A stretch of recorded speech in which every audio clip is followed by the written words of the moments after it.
Number 9 Mohammad Hamid.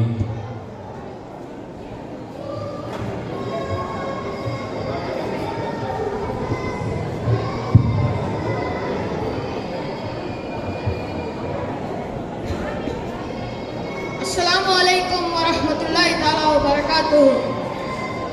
नहमदुहू व नसल्ली अला रसूलिहिल करीम। अम्मा बाद फ़क़द क़ाल अल्लाहु तआला फ़ी कलामिहिल करीम व फ़िल फ़ुरक़ानिल मजीद फ़अऊज़ु बिल्लाहि मिनश शैतानिर रजीम बिफ़ज़्लि बिस्मिल्लाहिर रहमानिर रहीम। या अय्युहल्लज़ीना आमनू अतीउल्लाह व अतीउर रसूल सदक़ल्लाहुल अलीम। புகழ் அனைத்தும் அல்லாஹ் ஒருவனுக்கே உரித்தாகட்டும்.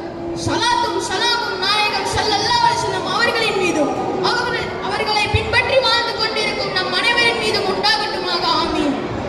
மேடையில் அமர்ந்திருக்கும் மரியாதைக்குரிய நடுவர் அவர்களே, எங்களுக்கு சிறந்த வழிகாட்டுதலை வழங்கிக் கொண்டிருக்கும் மரியாதைக்குரிய ஹஸ்ரத் அவர்களே, இன்னும் மேடையில் அமர்ந்திருக்கும் மரியாதைக்குரிய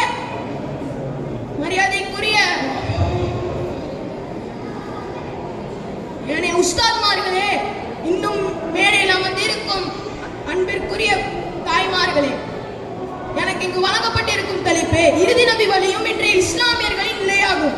அன்பிற்குரியவர்களே, அல்லாஹ்வும் ரசூலும் எதை செய்ய வேண்டும் என்று சொன்னார்களோ அதை செய்வதுதான் இறுதி நபி வழியாகும், அதாவது நபியின் சுன்னத்தாகும். ஆனால் இன்றைய இஸ்லாமியர்களின் நிலையை பற்றி எதை சொல்ல, என்னத்தை சொல்ல, எங்கு பார்த்தாலும் மிக மோசமான நிலை.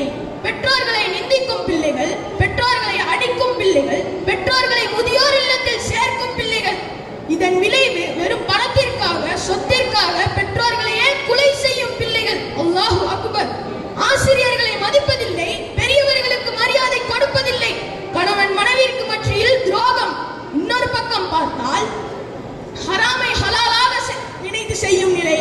மது, மாது, சூது, வட்டி, ஃபித்னா, ஃபசாத், வியாபாரத்தில் ஹராம், பொய், புரளி, இன்னும் சொல்லிக் கொண்டே போகலாம்.